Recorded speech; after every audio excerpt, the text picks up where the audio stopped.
Hey yo, folks, I still need a haircut. Today I wanna make a reactor of none of these videos actually. I just want to before we engage on the cringe, I just want to show like a funny video that a friend of mine did. After you defeat the boss, after 2 hours trying, right, in Dark Souls or whatever.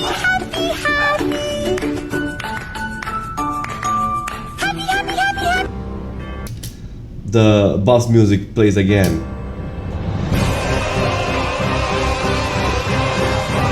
The boss. Stray cat. Me. The NPC who was helping me. Was based. This guy's out. This guy's awesome. But yeah, let's engage the cringe. By the way, why am I talking about something that is not related to my game or game development in general? Because I'm chasing for channel activity. That's it. Wokeness in video games. This has been a very Evie! Oops. Evie, vem cá. Vem! Vem cá. Vem no carinho. Vem no carinho. He just wants to nap. Whatever. He just wants to take a nap. You'll figure. popular topic for the past couple of weeks, and let's be honest, it's been a popular topic for the last decade. And today, I want to talk about why it's a popular topic and what I think that concern actually indicates. It's a popular topic because companies forced it into being a popular topic. For a larger relationship that developers have with players. By the way, one thing that I want to talk about this while I take my meds.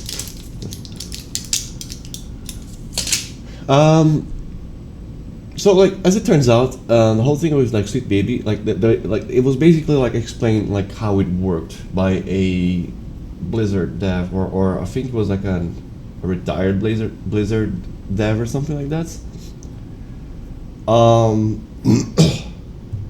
The way this thing works, right? Because the thing is wokeness doesn't sell.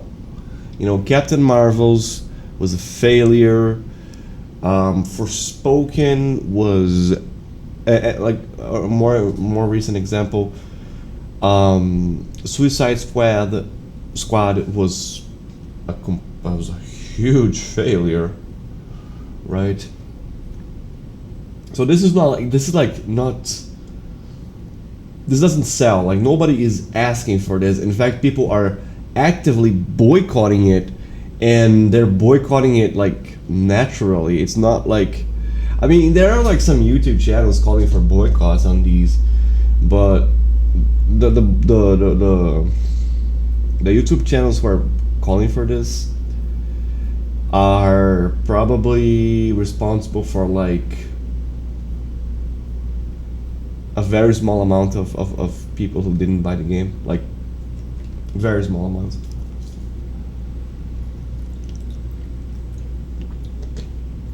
Like 1% of the copies that didn't sold, right? For each YouTube channel or whatever, depending on their size. So the way this works is companies like BlackRock Studios, investors, right? They act like investors, right? So it's you are Blizzard and you want to make Overwatch 2. Or let's say you want to make Overwatch, right? Overwatch 1, right? Because Overwatch 1 is when it kind of began, right? With the tokenism, right? On Blizzard, on Activision Blizzard, because Call of Duty also has a lot of tokenism. Even though I actually kind of enjoy the character designs in Call of Duty, but whatever, that's my personal opinion.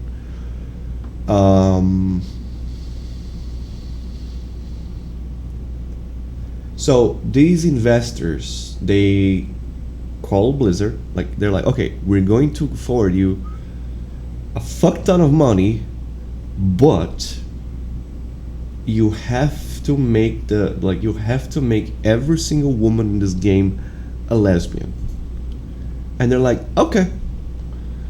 And then another company, another like shady investor is like forwarding them money, and they're like, we're giving you money, but you have to make every single white man in this game a homosexual.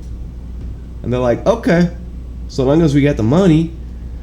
And then another company phones in, and it's like, oh wait, actually, it's like they made characters homosexual like later in production. So it's probably like it was probably like while the game was being like was already being like produced, like getting like patches. Someone actually phoned in, and it was like, you have to turn like Tracer into lesbian. You have to turn Soldier 96 into homosexual. It was probably even worse than what I'm thinking, right? And for these companies, it's like, I mean, Blizzard is kind of like, it's kind of weird to say that, but they actually like Activision Blizzard actually try hard to do that. Like they actually try to make a game, even though they have like all of these handicaps. But other companies like EA and Ubisoft, like it's like they don't even try. They're like, okay, guys, let's just make like a. To be honest, like I have some doubts about that. I feel like with Diablo 4, maybe they didn't even try it. Also, excuse me, I still have a bit of that cough. Because Diablo 4 was pretty weird game in general. Like it's missing a lot of features. It's pretty underdeveloped for a game that was produced by 9,000 people. So probably they probably didn't even try. I don't know. It's kind of weird. But then again, they did hire like 9,000 people. That's like a lot of salaries to pay. So I don't know.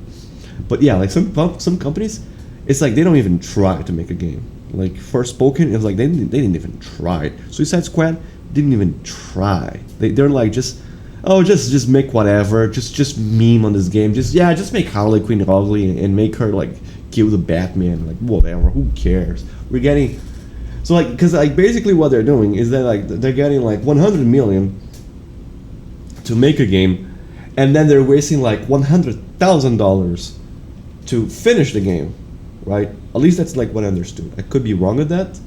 If they're not doing that, then I don't know what the hell they're doing. But I think that's what they're doing. Like I'm pretty sure that, like, no, yeah, like that's what they're doing, like 100%. So yeah, like 100,000. So hey, you still like, so even if the game was not successful, it doesn't matter because the studio managed to basically scam like 900 million. Like 900,000. Sorry, I had from the investors, right? Because like, it's like they made like literally they're scamming the investors, which is, I don't know how to feel about that, right? Because it's like, it's interesting that they're doing that. It's like, as an investor, I would be pretty mad. I wouldn't be like purchasing the studio services again. I don't know why they keep doing it. I guess they're stupid with money. I don't know. I mean, they do get like the propaganda. But I mean, if nobody is consuming the propaganda, does it still count? It's kind of a weird word that we live in. I don't know. It's so weird. But like, the reason why, like, at the end of the day, I am really happy that I learned that this was happening, because at least now I can like understand the logic behind it. Like I can understand why they do it, because like until then, what I was thinking was that the studios were doing like these like leftist propaganda out of their own will because they wanted to, or like because they thought that like it was more like, even though they know that it's not going to sell, even though it's like they know that it's not going to, that the game is going to be a fucking failure, like they're throwing money in a trash bin. And I thought that they were like sacrificing the money to desperately try to get the message in. And like as ludicrous and insane as that is, or maybe like they were being like misled into believing that they should actually that they should actually like that this will actually sell better, right? Because there's like the whole like modern audience beef, which is just not true. But yeah, like that's why companies do what they do. And I think that's really where the problem lies. I think that the issue that people have with wokeness is actually not the disease. It is just merely a symptom of the disease. I'm going to increase the volume. It's pretty low. I don't know what's happened. Like, he's using like a different microphone. I don't know why. Like, he's a streamer, for fuck's sake. Wokeness is actually not the disease. It is just merely a symptom of the disease. And the actual disease is that players here in the West no longer trust development studios to make games that are authentic to a vision, that are authentic to an artistic expression, and that are authentic to a customer in a way that it's not manipulative, predatory, or obnoxious in some form of way. Yeah, I agree. I feel like the AAA studios are fucking assholes, like, by default. There are, like, few studios that, like, still, like, make good games, but they're usually, like, what they call the AA games.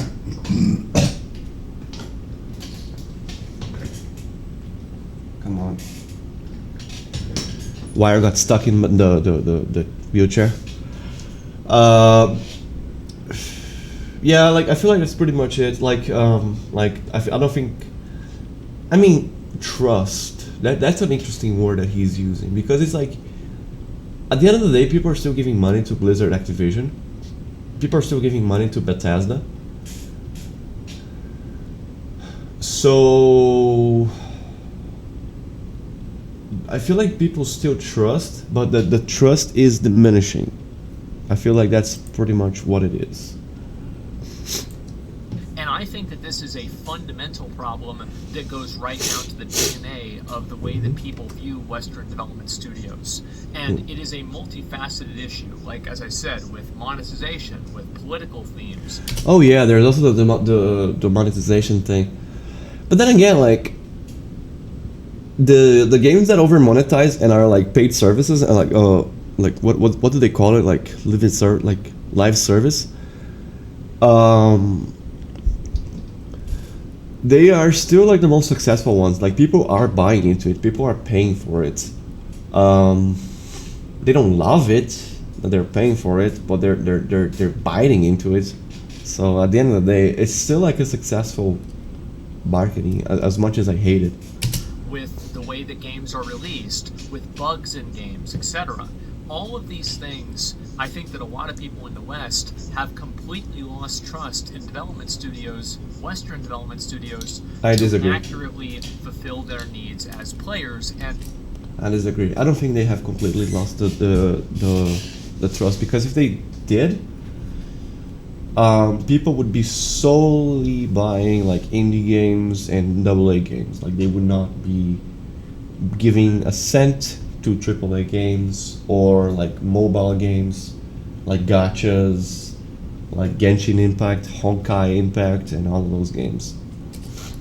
And more importantly, fulfill their needs as customers. And we're going to contrast that with a lot of times whenever Eastern studios do almost the exact same thing, and there's no problem about it at all, which is what I'm going to talk about. And I'm going to talk about where I think this kind of, like, one thing that I'm saying, like, with this is that, like, because like some people could argue that, oh, that's just like their addiction, they're addicted to it, they don't trust it, but they're addicted. And then it's like, no, if you give money to something, you trust it.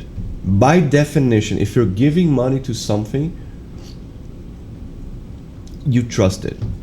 Like, maybe you don't trust it like fully, but you trust it to the point that you know that you're going to somehow get your money worth of the amount that you're spending.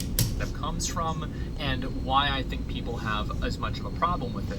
So the first thing that I want to talk about is monetization, because monetization is one of those, it's something that obviously everybody thinks about, but it might not really, people might not really make the connection, monetization and wokeness in video games, but fundamentally, these are just two different ways that people are communicating that they have a distrust for the developer or the publisher. I mean, they're both like sides of bad management, for sure. Of a video game.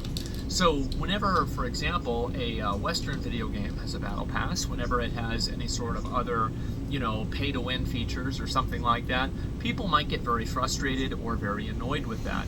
And I think it's very fair to do that, but I also think that that frustration is very much subdued compared to people being frustrated or annoyed with development studios doing that are Eastern. For example, Japanese, Chinese, Korean, etc. So I'll give you a really good example. It's one that's actually going on right now, is Dragon's Dogma 2. Dragon's Dogma 2 has a pre-order, and if you buy the pre-order, you're able to get a number of bonuses and free little cool items. And, I think there's like a ring that you get that makes your character, like, it's kind of like one of those, like, almost autoplay type rings. Those are never worth it, by the way. And I'm not sure exactly the details on it, but it is a ring that will give you an advantage in the game, at least to some degree or to some extent. And this has been met with literally basically zero pushback. Nobody really cares about this. Why would people care about it? Because they're excited for the game and they're very happy about it. However, I do think that if an American studio did something that was similar to that, you can look at, for example, Diablo 4 and surveys that they've put out and how much people have mauled Diablo 4, even floating the idea that they're going to have anything that even remotely resembles anything like a pre-order bonus. People lost their minds over 3-day early access. So whenever you get something that actually makes your character more powerful, imagine how upset they would be.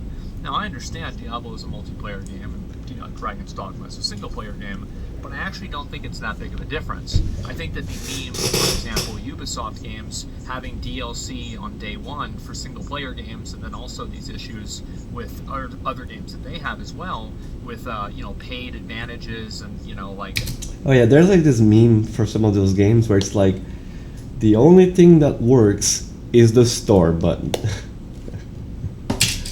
Everything else is a fucking mess. But oh my gosh, the store is like, it works so well. It never bugs, never glitches.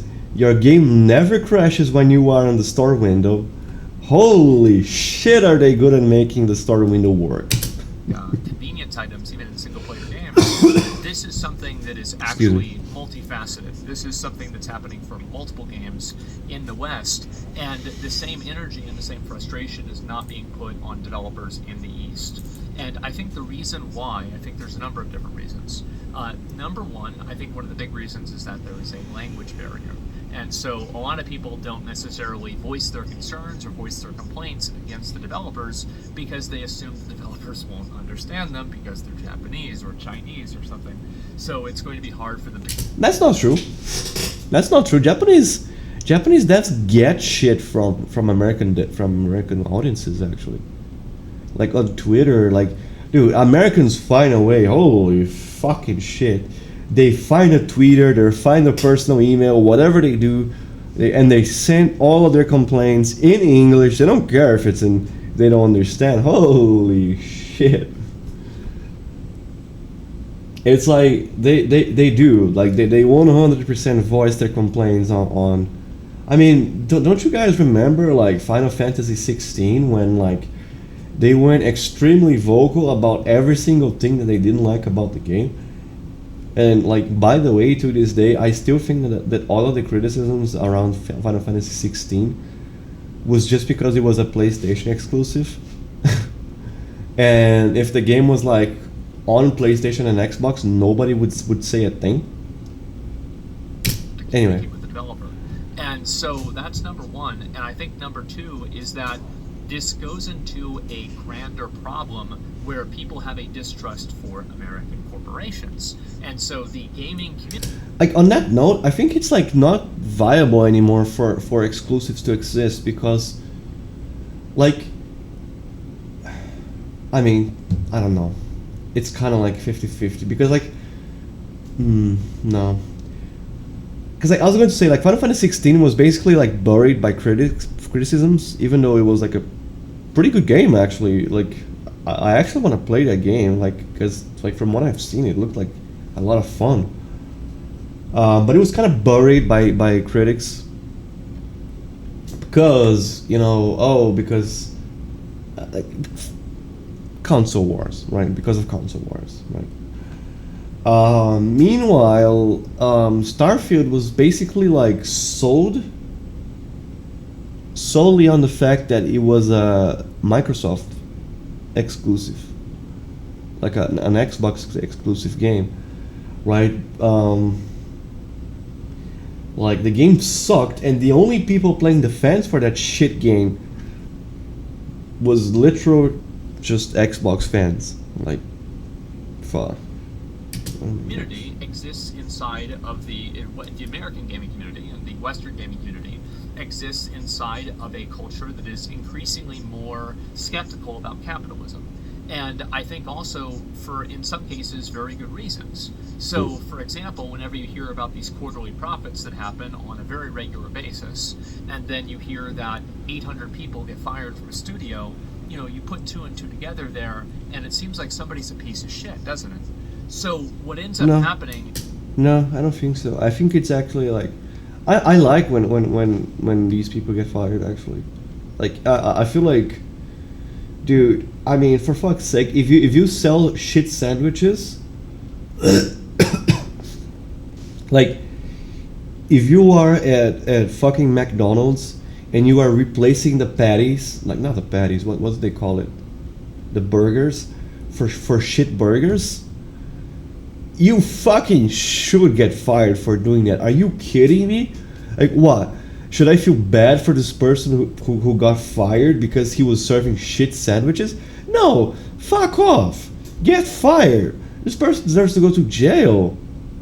Like, holy shit. I feel like sometimes, there's not enough punishment in America because I see, like, so many people getting away with murder. Like, air quotes, like doing like bad things and getting away with it. Like, jeez. Is that people see these things happen in these Western development studios, and they're basically seeing record profits, everything's going great, and they're also seeing the employees being worked to the bone, being fired, being replaced by AI. I don't care about employees being worked to the bone at all. I come from the cooking. Like, I am a cook. On my first job, I used to work 10 hours a day.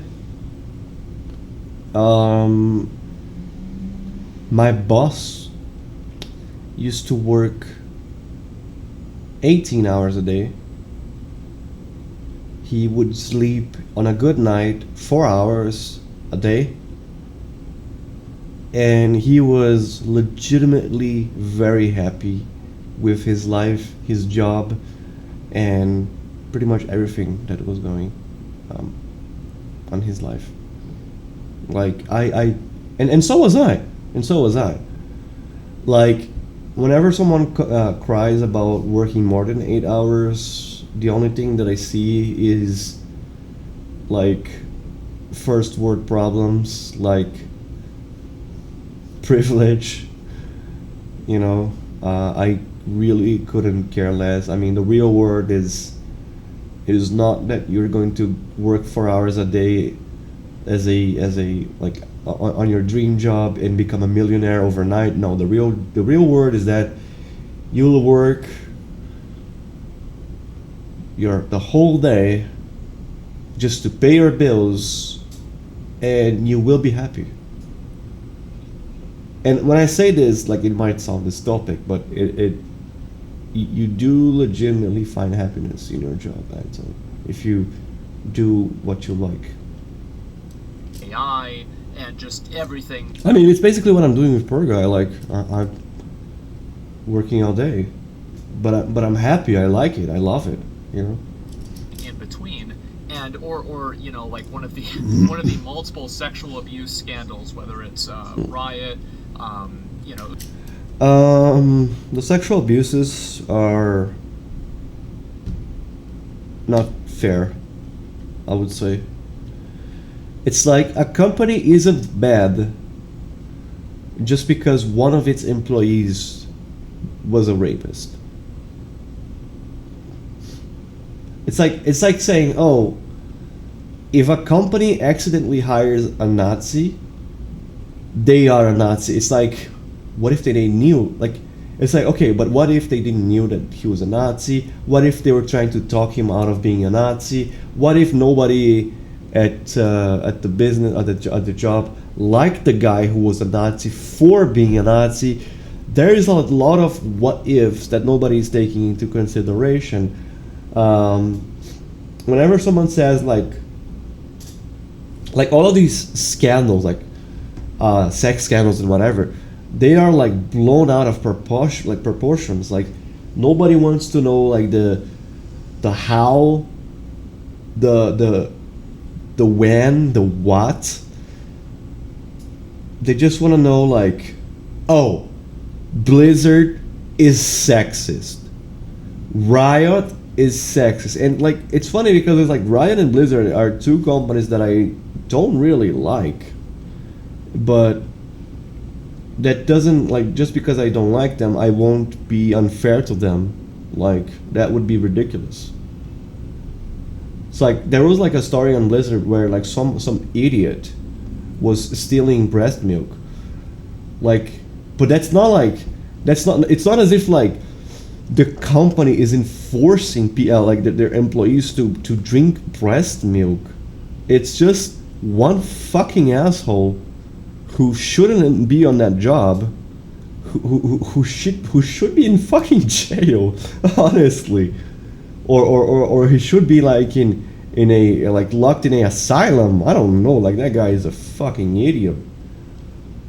But it's not as if like every single employee at Blizzard is systematically like stealing breast milk to drink it. Like what the actual fuck? Ubisoft, Blizzard, of course, Activision. One of these things is happening also.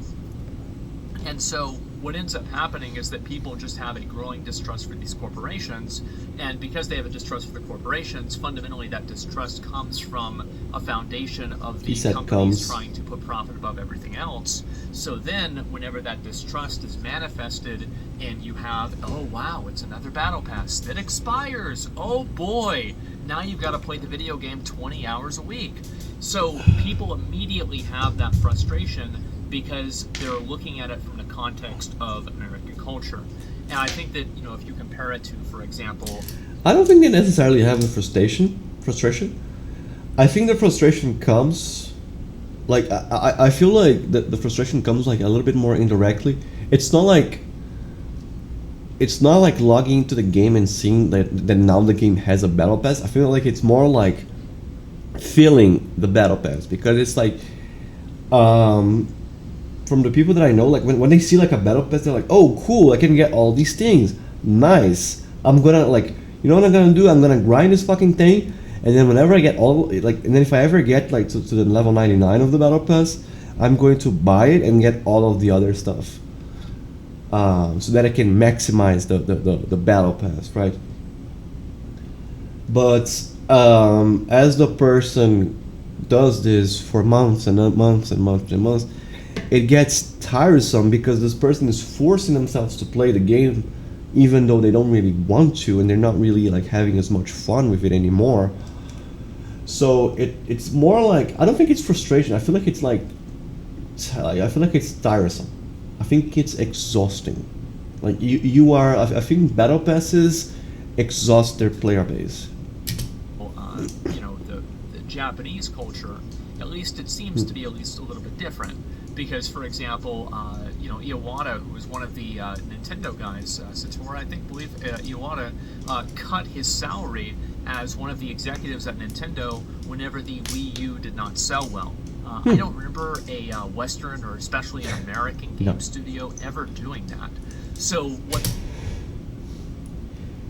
Wow! Imagine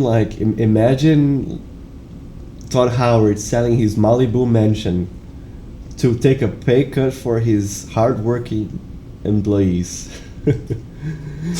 Just imagine this happening. I think a meteor will fall on Earth before that happens.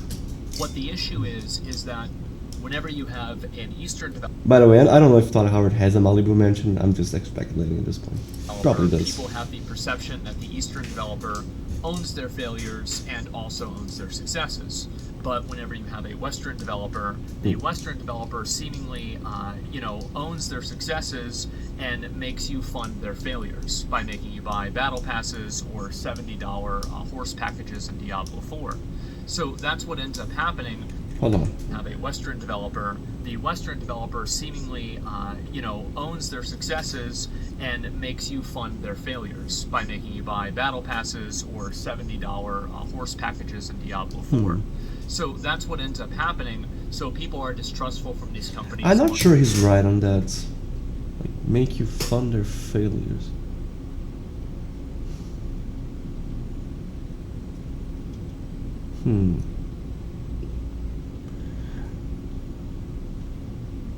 I'm not super sure on that.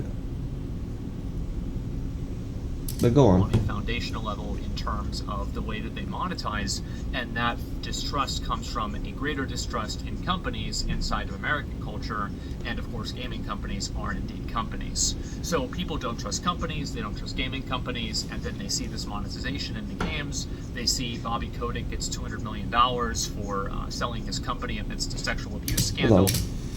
Let me think on other making you fund your failures. What were the failures exactly entitled to? Like bad sales? Is it like? Is that what he's saying?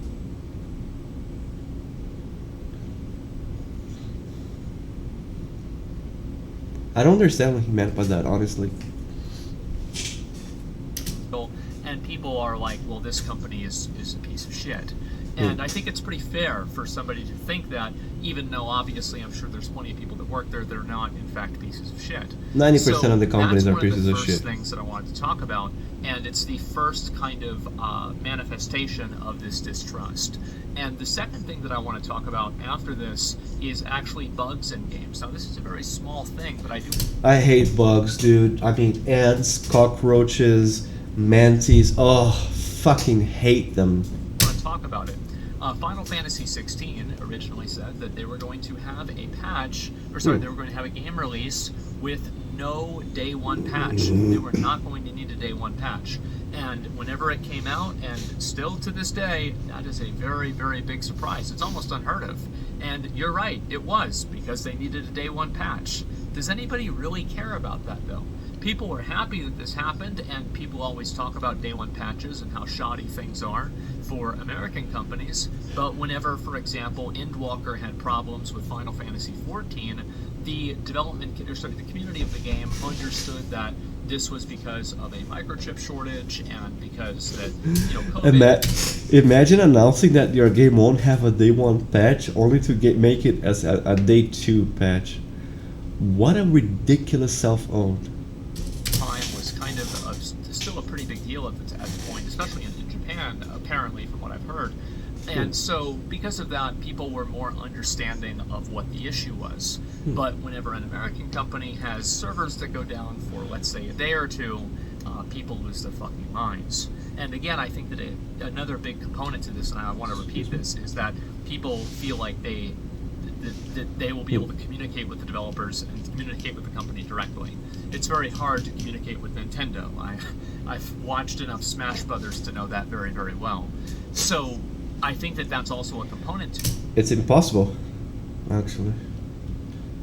It's easier to contact aliens than to contact Nintendo. To it, but there's also a component of feeling like the developers at least care about the artistic integrity of the work. So whenever there is a bug or there is a problem with the game, it is assumed that this will be fixed quickly and that it will be dealt with. Whereas whenever an American company does this, I think that there is a different perception that people have with it. Now, the next thing I want to talk about... To be honest, there is a Japanese company called Konami, and they... if you ever played Yu-Gi-Oh, oh my gosh. I feel bad for the people who play Yu-Gi-Oh, dude. I feel so bad for them. It's like tier 0 decks that never get banned. One card lockdowns that never get banned. Erratas for like classic cards, like they're erasing the Yu-Gi-Oh history. Oh my fucking god. So bad, dude. Oh, what's this? There's an FTK that is tournament viable? Yeah, we're not gonna ban that. Why would we? No. Oh, a hand loop that is tournament viable? It's whatever. No, it's just a hand loop. Whatever. Is, I guess, the elephant in the room, which is the main topic of the video, is the wokeness in video games and the political messaging in video games. So basically, I think that there are a lot of Eastern developers that do representation in a lot of the same ways that American companies do representation. And I'll use, for example, Final Fantasy 16. Dion, as a character, was gay. Pretty simple. You play the game. I feel like whenever I see, like, whenever I'm playing a game and I'm blasted with like wokeness propaganda, it's like it feels like when you're playing like a mobile game and there's suddenly like a ad in the game, like, you know what I'm saying, like it's like, oh, to keep playing the game you gotta watch this ad, you know, like we gotta stop your game, we gotta pause it for you, and now we're gonna make you listen to this stupid fucking shit. It's like, oh, please just let me have fun. It's like, imagine you are a kid, right? And you're playing tag, right? You're playing tag with your friends at the high school playground. And then suddenly a teacher stops everyone, and then she starts talking about the importance of not being racist. Actually, it would be awesome if it was like that. If it was just that. It's actually even worse. It's usually some stupid shit about like how women get paid less even though that's illegal. You know, it's always like these feminist myths that were never proven. It's annoying, right? It's like you are taunting, you are provoking your audience, right? And you are provoking your audience at the worst time possible, which is when they are in their escapism trying to have fun. It's like the worst idea, the worst place to try and have a conversation. And you're gonna know that, gay dude, or at least bisexual. And because of that, this is a plot device in the story, and it is not. It's not super. It's not like if you took this out of the story, like nothing in the story would work. But it does have relevance and importance in the story. It's not like it's a throwaway scene that's just meant to be, you know, throwing a bone to the, the diversity gods, right, or diversity dogs. Like, this is just. It felt like it was authentic in a way. And I think that that's really the word that I would want to go back to again, is authenticity. I think that whenever Eastern studios do this, there is a assumption that they are doing it for an artistic intent. And whenever American studios do this, there's an... Actually, I think he's accidentally arguing for diversity here.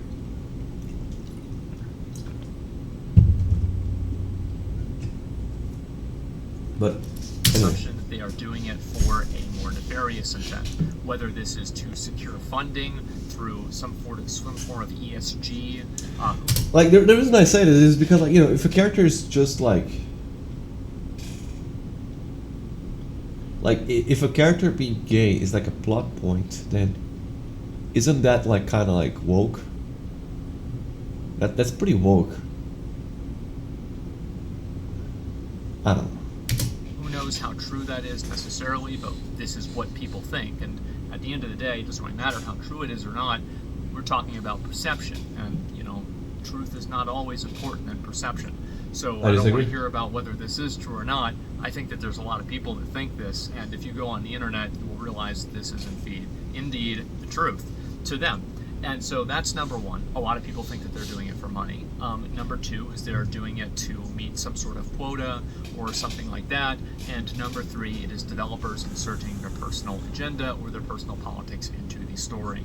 Now, I think all three of these things happen in America. Which, by the way, like I actually got approached by some people on like, dude, you gotta put like some like right wing or like Catholic propaganda in your game because we gotta fight the left or whatever, right?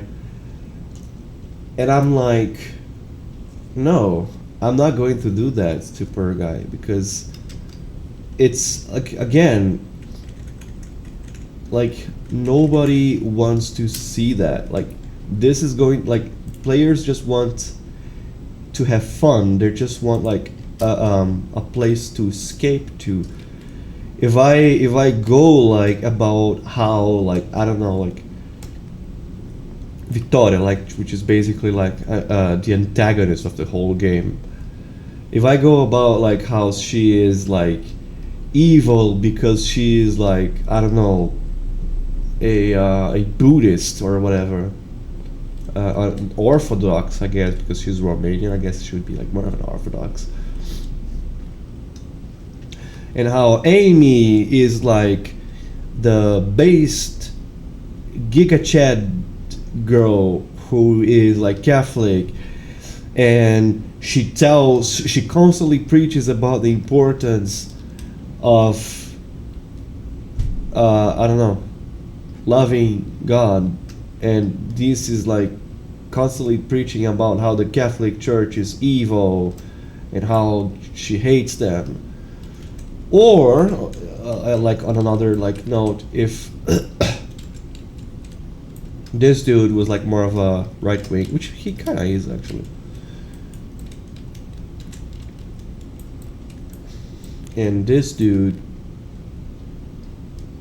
is more like an anarcho-capitalist, I guess. I like he doesn't have a political opinion. I think his political opinion is that everything should burn to the ground. But this dude, like, let's suppose that this guy is like a full-blown lefty, right? Like, you know, it's like it's preachy, it's bad writing, it's lazy, it's not interesting, it's not fun. It's like it's the kind of thing that people make fun of. You know what I'm saying? Like it's not good. It's not good storytelling for a card game. Games, of course they do, but I also think that they happen in Eastern games as well. Like now, what I can do, and this is what like good writers do, is like I don't have to tackle like a collective of ideas like communism, but I can tackle an idea that I don't like on communism, and I can praise one thing that I would like in conservatism. You know, like family, right? I can like I could praise on my game about the importance of family and how, you know, family should be together and united and they should love each other and they should take care of themselves. And then on the other end, I could show about how like the state being omnipresent isn't really a good thing, and so on and so forth, right? Like, for example, I don't know, Metal Gear Solid. So there's a lot of examples of this happening in Eastern games, but they're not met with the same degree of skepticism and criticism. Now, I think there's a lot of reasons for that, and Metal Gear Solid, to be completely fair, is actually not the perfect example, because usually people have a problem whenever something is not having this type of messaging and then it is converted into having the messaging. Whereas Metal Gear Solid was the genesis of Metal Gear Solid was that it was politically themed. So it is slightly different, but it is not entirely. It is, but it isn't. It's like it's political. To be honest, I don't really like the story of Metal Gear Solid. But like, yeah, I don't know. Yeah. Entirely different. So what I'm saying is that why? Like the thing is like these like because like people like to use this like these arguments like, so people don't like politics in the end, huh? Then what about Metal Gear Solid and Fallout New Vegas? It's like, well, Fallout New Vegas isn't talking about feminism and Trump. Fallout New Vegas is talking about like its own politics on its own little universe. It's only applied to that place. Like we kind of have like a three-way on that game where it's like it's the slavers, the crypto fascist, and the Democrats. Like where do we get this scenario in real life? Like yeah, no, stop, fucking stop. Also, the current thing that is happening is that society doesn't exist in New Vegas. It's all tribes, all like small little towns. They act as tribes, and yeah, no. Is it that, for example, whenever Square Enix does this, it is seen as like, Dion is like this awesome, really cool character, and people love him. People think he's great. Also, in Fallout New Vegas, nobody on their like, no NPC ever scolds you on why you should be a feminist or why you should be on the alt-right. Like there isn't like an NPC that is like, hey yo, look at this video of this black person hitting another black person. They're all animals, am I right?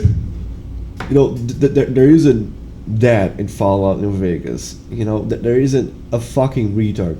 Like whenever you ask people about their politics, they talk to you like grown-up people. They voice their opinions, they reason with you, and sometimes they might be wrong. That's okay, right? But they don't do this. They don't do this. You know what I'm saying? And they don't read at you for not being like an ally to feminism. Right. But then whenever an American company adds a character in that is gay or has some other form of minority status, this is somehow a problem. And I think the reason why is just straight up, people do not trust these companies to deliver an artistic vision that is authentic to what their actual artistic intent is. This is something that's being done for some other intent other than the goal of writing or creating the best story. I think that is the number one reason. These companies, like, they literally play safe. You cannot make art by playing safe. Like, the only thing that these people fucking do, and the only thing that they actually want, is to maximize money, maximize profit. It's like they would try to make like the message that is going to sell them more money. They are like incompetent. Like, this is why, like, in general, like, European movies are more artsy than American movies, is because American movies are these like movies that they feel like they are produced at factories, while the European movies, and some of the European movies are actually really fucking shitty, don't get me wrong, but the European movies, at least they have like these like small budget. It's someone with a vision, someone like who wants to make something different, who wants to express their opinions in cinema. And sometimes you get like beautiful, stunning European movies, like this movie, which is a rotoscopia made in oil painting in the style of Van Gogh.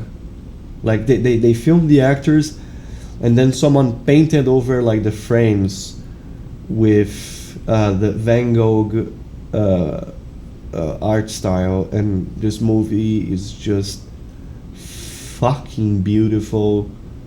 It's just I never watched it. I have to watch this movie, honestly. Like, this movie is like literally a moving art piece. It's so amazing. You also have like moves. I think this movie is like European. If it's not a European, it is like at least like from an indie studios or some kind of stuff like that. This movie is made with like, it's kind of like the chicken chase movies. It's made with like clay and paper, and it's amazing. Like, it's beautiful. The story is awesome. It's a fun story. It's like awesome, right? And it tells a story. It has a message. And you know what? It's artistic. It's an artistic vision, right? So like, but I mean, when have you ever seen like a movie like that coming from Hollywood? Like, the best they can do is like things that are like cool looking, like the Alien and Predator, and even that they can't do anymore. And the other reason I think is a little bit more, it's a little bit more nuanced, but I think as soon as you see it, it becomes obvious. So with Final Fantasy 16, there were countries, I'm not sure exactly how many of them, I know that there was at least one, that would not sell Final Fantasy 16, and it became relatively evident that the reason probably for that was because of having gay characters in the story. So what did Square Enix do in response to this? Well, they said, fuck you, I guess we're not going to sell it there. So they actually were willing to lose money for this problem because of what their values were and because of holding on to their artistic integrity. Now, if you contrast this with, for example, Blizzard Entertainment. Blizzard Entertainment... This is true. I think that Japanese, they have a little bit more of an artistic vision.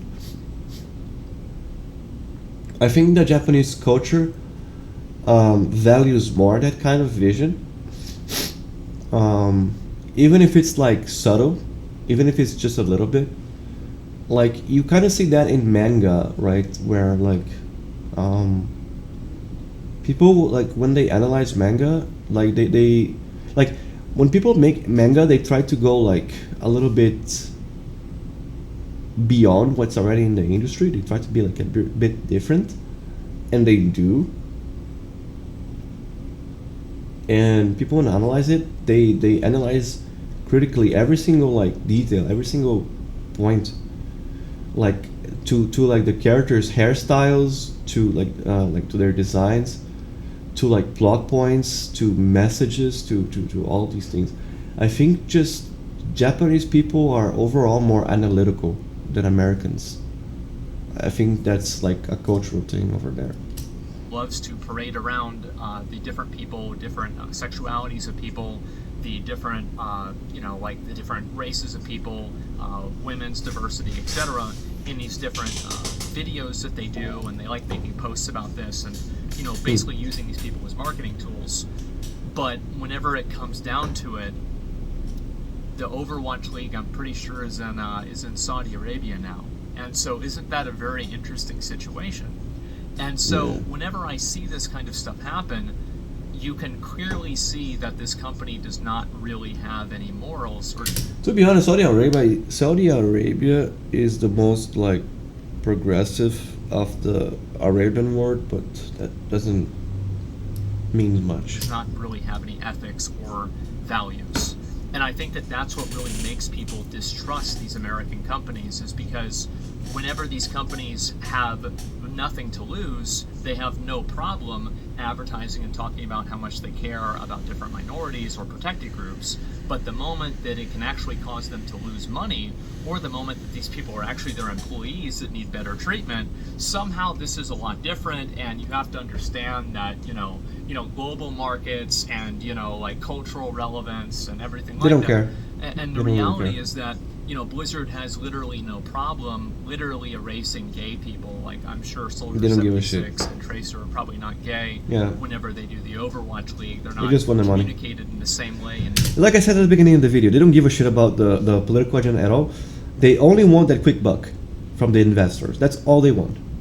They don't want anything else. And again, I am really glad that I learned this because I can finally understand the corporate reason to as to why they do that, and like without, because if there wasn't a reason, they would just be crazy.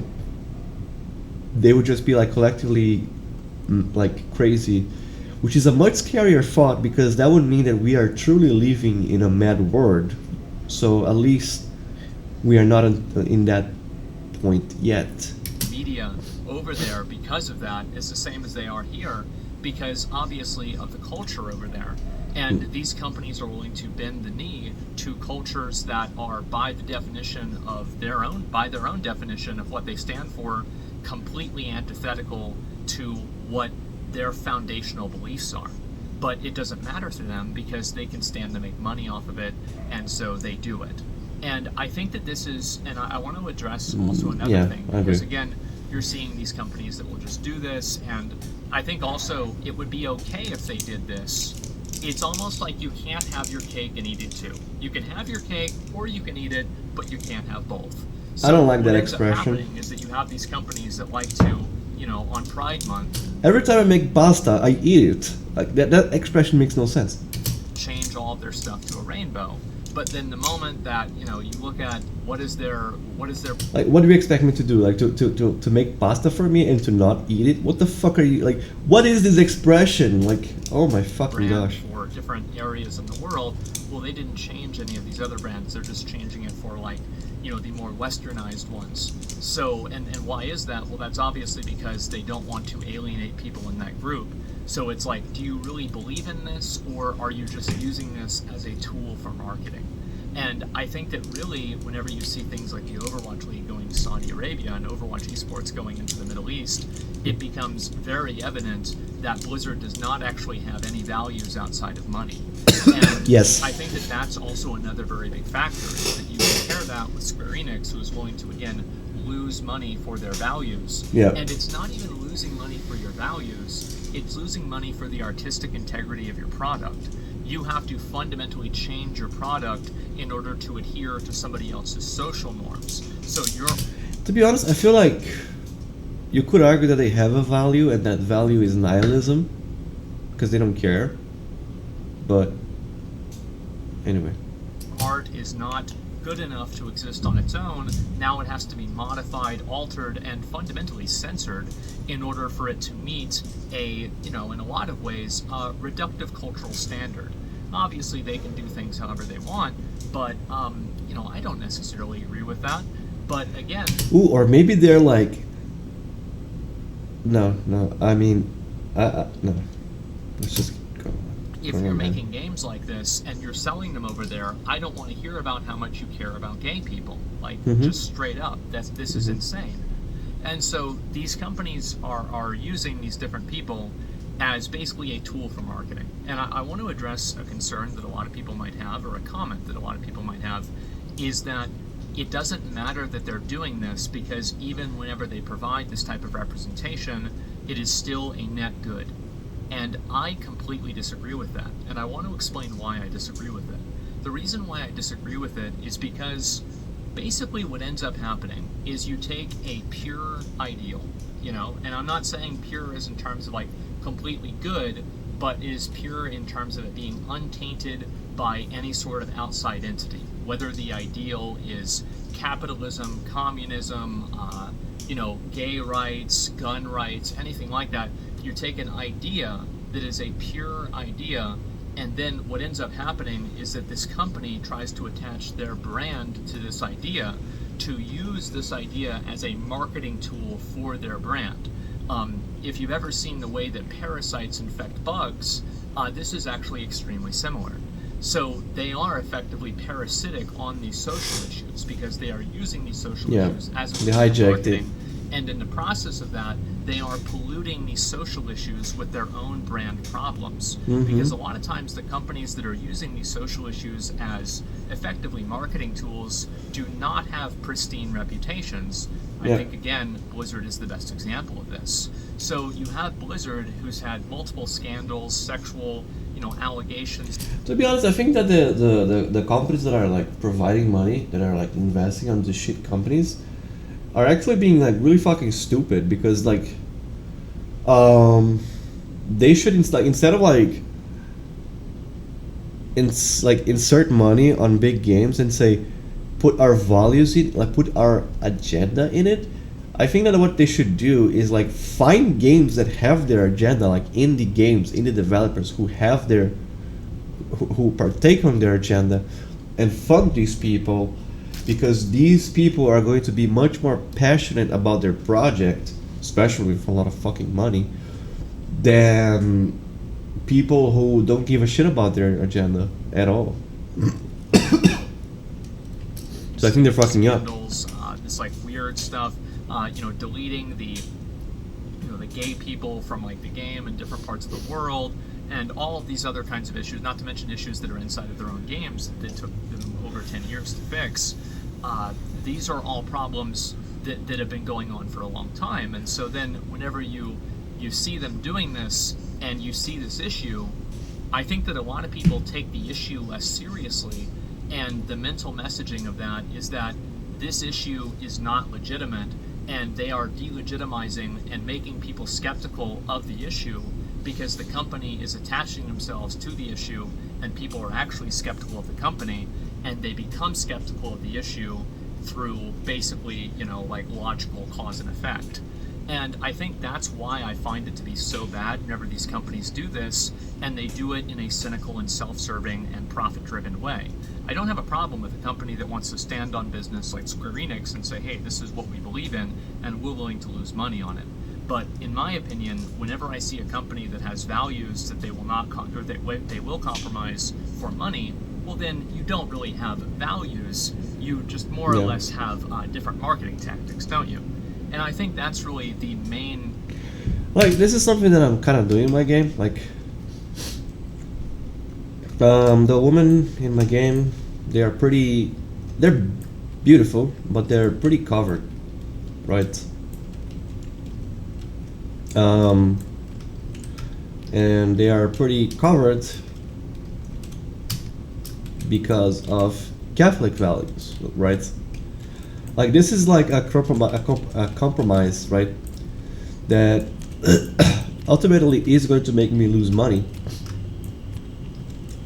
right? Because, I mean, to be honest, this one isn't too much, but it's whatever. It's not like she... I mean, you can't see booba, so I don't think it counts. Like, it is a compromise that I'm taking because, like, I could make those characters hot. I could make them, like, big fucking booba, big boota, or booty, I don't know what to say. I could go that route for sure, and get more attention on my game, get more eyes on my game, have like the gamer audience going like, oh, these developers are like, this developer is based, he is our guy, la la la la la. And so on and so forth. I could do that. It would help my project for sure. It would be beneficial. Like, it would technically be like optimal. This is like partly like why Japan likes to do it so much, is because they don't have Catholic values, and it's a good marketing decision to make women sexualized. It just is. But because of my values, I absolutely cannot do that. I just can't. Like, I am not going to sell my soul just so my game can have like a better. This artwork is like not final. I'm still kind of like thinking with it. Yeah, sell my soul just to get more like eyes on what I'm doing. You know. Most cynical thing about it is the fact that these different social issues, I think, for a lot of gamers, and I find it to be very disappointing to see it whenever I'm watching like a new trailer on my stream, and there's, oh my god, there's a fucking black person. Oh my god, there's a woman. And then I see my chat stream, and I'll read YouTube comments. It's not just my community, guys. There's a lot of people that think this.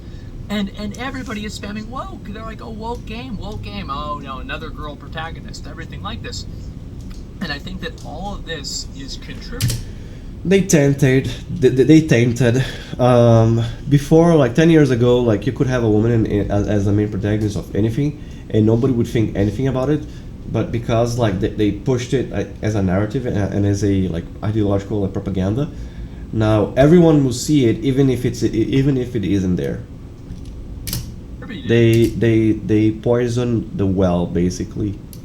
Into a major problem, which is lack of trust of the developer on a fundamental level.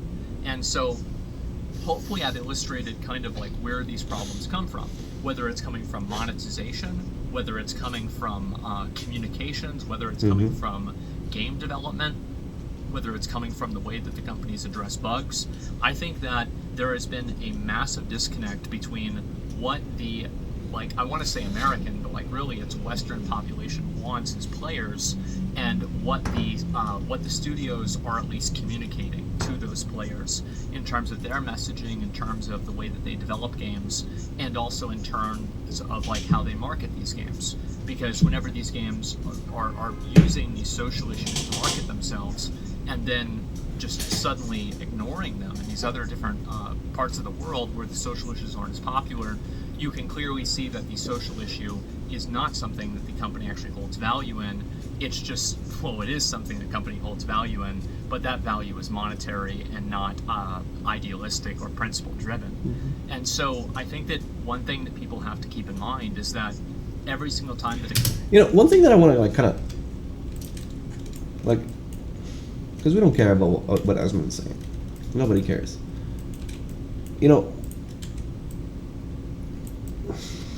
About tokenism and like how to avoid it. You know how like Amy is the main protagonist of the game, right? Of the story of the game. You know how she ended up like becoming that? Like, you know why she is like the main protagonist? Like, you know why the main protagonist of the game is a Asian woman? So, I made these characters. Interestingly enough, like in early like sketches, she was supposed to be like a goth mage, like more like Raven, but then I ended up like changing her to be like that. So I initially made like these 5 characters to be like basically like the embodiment of light, water, earth, fire, and darkness, right? And then I kind of like created like short stories for them, and I analyzed them one by one. And I mean, darkness being the main villain is a given, right? It's pretty fucking obvious. So Firebrand is like he could be like a protagonist, but he would be like Kratos. And the problem with Kratos is that like he's such a like Kratos from God of War. The problem with Kratos is that like he's such a wild dog that you can't really like have like a long-term story with him because he will eventually destroy the world. So he can't be the protagonist. So he's just going to be like a villain that does what he wants, sort of. Fred was a huge candidate for being. Actually, before I talk about Fred, let's talk about Saint Clair. Saint Clair Elise Beauchamp is a Beauchamp was a like she could have been like a huge protagonist, but the problem is that like she is in heaven, and the main story happens in purgatory. So she is pretty far away from the action. She does appear like to give like spiritual guidance to the souls in purgatory, but other than that, she isn't physically there for the most part. So we are left with like Fred and Ami. So Fred was like a huge candidate to be like the protagonist of the game because he's a white man. I'm just kidding. It's because like he's like a stoic, strong character. But the problem with Fred is that his lore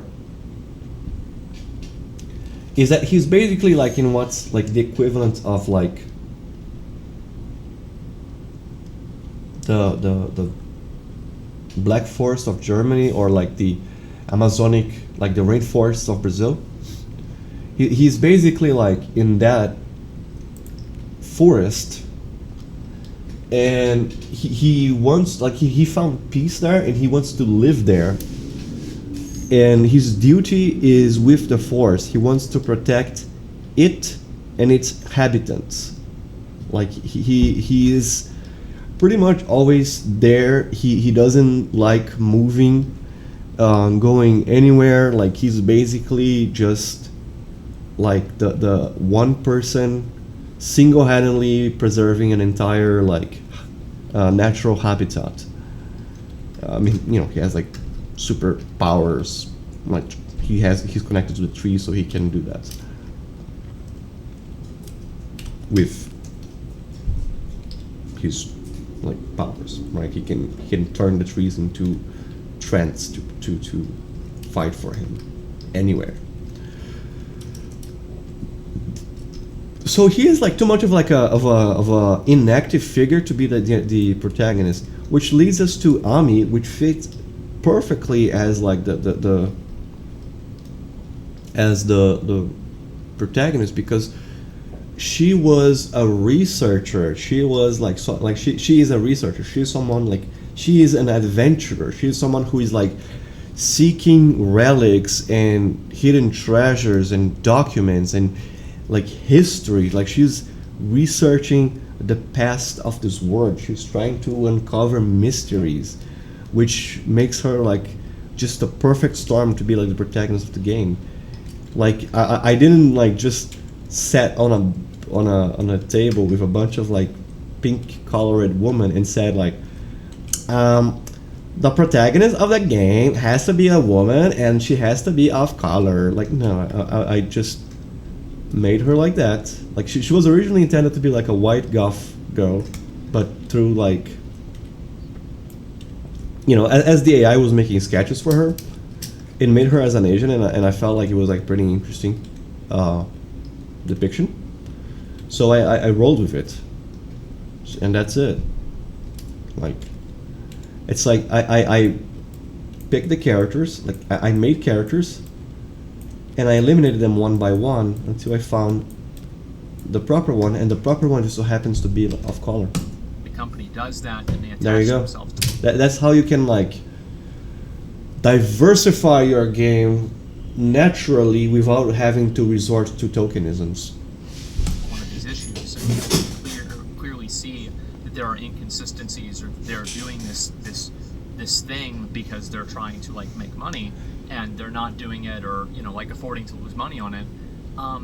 This is something that. More on that note.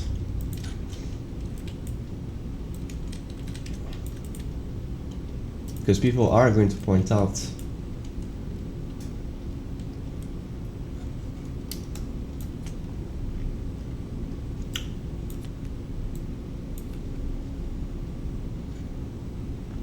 people just are going to point out. Or maybe not. Maybe I'm just overthinking things. So, here we have like, we can't see his face, so I guess he's out of the picture. This dude is a white cleric. This girl is a white nun. This dude is a white cleric, which is actually based on a real person, by the way. This dude is a white cleric, and this dude is a black cleric. And you might say, this is tokenism because there's only one person of color. But actually, the reason why I made him like, the reason why I chose to portray like a black priest on this card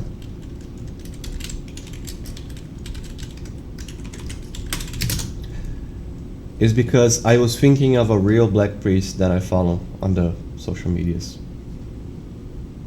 So, like at the time I was making the card, I was thinking of him. Because I think he made like a homily about communism. I don't really remember what it was, but at the time, but I was just with him in my mind. That I think will cause. So like sometimes you can like kind of think like that, like, and Namco Bandai does that very well. Like they made that with like Raven, how he's based on like Wesley Snipes, who made the movie Blade. Like, so you can pick like, okay, what are like, or how Capcom made Balrog based on Mike Tyson. Like you can think of like great historical black people like Mike Tyson, Michael Jordan, Michael Jackson. You know, we can think of these like amazing people like Armstrong from jazz. You can think of these people and just be like, I can make someone like that in my game. You know, like that's something you can do. You know, cause people to have a distrust or a dislike for the issue itself. And I think that we've seen that happen. Like, for example, whenever you see these games that come out and, you know, everybody says, oh my god, it's a woke game. A lot of cases, it's necessarily not a woke game. But it's just a game that has, like, you know, a female protagonist. But look at, for example, Stellar Blade. Stellar Blade is coming out. Now, obviously, the girl's really hot, and so it kind of doesn't fit that entirely. But it's very clear that people actually don't have a problem with female protagonists. But they do have a problem whenever it's a Western studio that's creating a certain type of female protagonist that feels like it is a, you know, critique on modern society. And I think that that's something that, in general, people become fatigued by. And as soon as people start seeing the man behind the machine, the willing suspension of disbelief is removed, and people see different things in the game as representations of real-life goals and real-life political, you know, messaging. And then that sense of escapism that they get out of games is removed. So I think that all of these things, again, contribute to a general distrust for Western developers on a wholesale level. Yeah. And I think that we're seeing this happen in real time, and we've been seeing this happen in the last 5 years, and things have just deteriorated. It was a bubble, and the bubble has crashed. Assume that things will stop deteriorating. Like, for example, here's another small example that just occurred to me. Elden Ring had the body type A and body type B for men and women that a lot of games use now instead of using male and female. And nobody ever brought this up or cared about it, but whenever an American company has this, there's at least, like, I don't know, I'd say probably 10 times more people talking about it. So, again, it's about people thinking that what they're seeing is not authentic. It's what people are seeing. He's thinking of like the like when he says that, he's thinking of the Starfield like straw man of Babyface. The straw, like the Babyface straw man is that he had like that rant about how he hates like pronouns in games. Now, the straw man is that he said that at the character creation screen, which is not true. He said that when like there was like a pretty like there was like a very woke side quest involving like transgender and all of that, and when he finished the quest, that's when he made the famous rant. So like he's based he's like that 10 more people, he's basing it on a straw man, because like if you remove like that one video, nobody's talking about like that, about like about how American games has body type A and body type B. Like nobody gives a fucking shit at all. Seeing it's not real, it's not what the artist like wants it to be, and it's being created as a for-profit amalgamation of different goals, focus groups, and profit motives, and, KPIs that this game is supposed to create, rather than just being a cohesive experience that a person can go through. And so I wanted to make this video and talk about it because we're having a lot of conversations about woke things in video games, but I actually think that the woke things in video games, in some cases, is simply just perceived. It's not always just woke if there's a group or another minority in the game. And I think that Final Fantasy 16 proves that very clearly a lot of gamers actually do not believe that, but in fact, people just don't trust Western studios. And I think this even goes farther, and they don't trust Western game media with anything.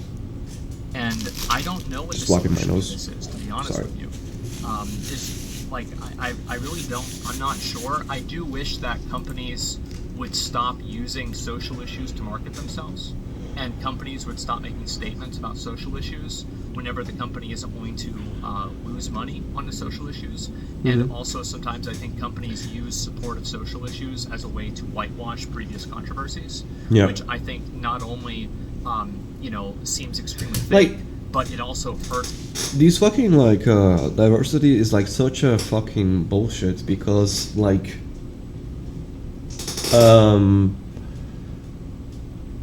it's like I remember seeing like a meme where it's like they don't care, like they don't mind, like Marvel Studios doesn't mind when Wakanda isn't diverse, which it isn't.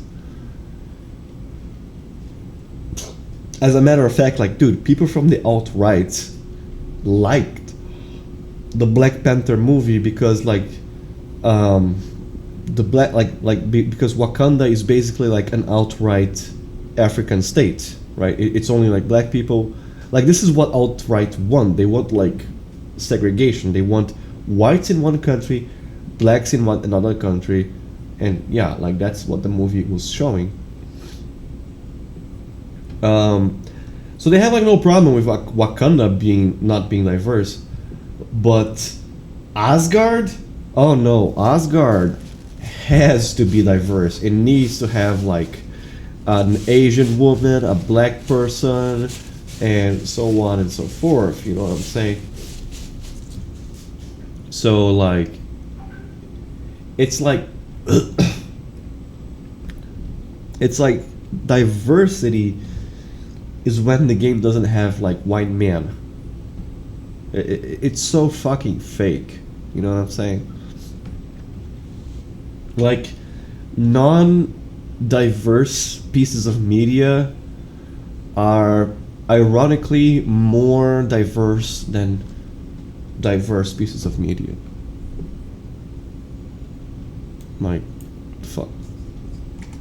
It's a social issue because, again, it pollutes the social issue with the brand and the different, like, basically the reputation of that company.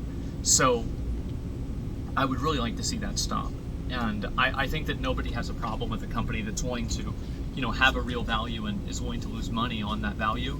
But I think people are tired of seeing companies that clearly do not have these values, and they're just using them as tools for marketing. And I think that that's represented in terms of many things with gaming nowadays. And I just wanted to make a video and talk about this. Hopefully it wasn't too long. Hopefully you guys can see where my perspective is. And I think that, again, the wokeness and people perceiving this in games is actually a small microcosm of a massive... Also, like, as we saw, like, on the like, on that note, as we saw, like, on the Sweet Baby Inc., like, situation, right? the people who are like pushing diversity into games are racist. They are like they're literally racist. So it's like you are basically hiring like Nazi Germany to make your game more diverse. It's like it's the stupidest fucking thing you could possibly do. Like, what the hell? Oh my fucking it's been god! growing and getting It's bigger just so cringe. over the last 10 years, I would say. Ever since, like, 2016, 2018, somewhere around there. And I don't know how it's going to be fixed. I think that these Western development companies and Western publishers really need to think about how are we communicating with our audiences? What are we doing wrong? Why are so many people feeling this way in terms of, like, you know, day one issues or any of these different facets? And really try to communicate a more authentic and genuine experience to their customers and more importantly their fans. And so I wanted to make this video and talk about it because I don't really hear anybody else talking about this other than myself.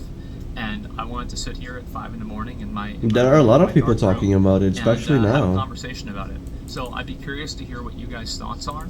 And well, you can watch my 1 hour essay. How long am I recording this? I don't even know. Like, holy shit.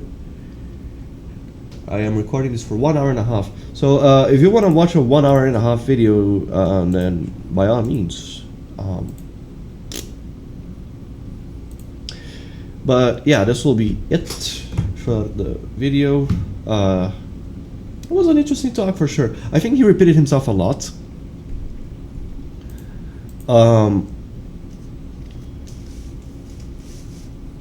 But whatever.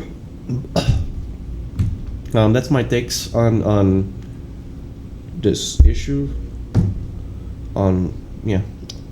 So I don't know how to finish this video. Thank you for watching.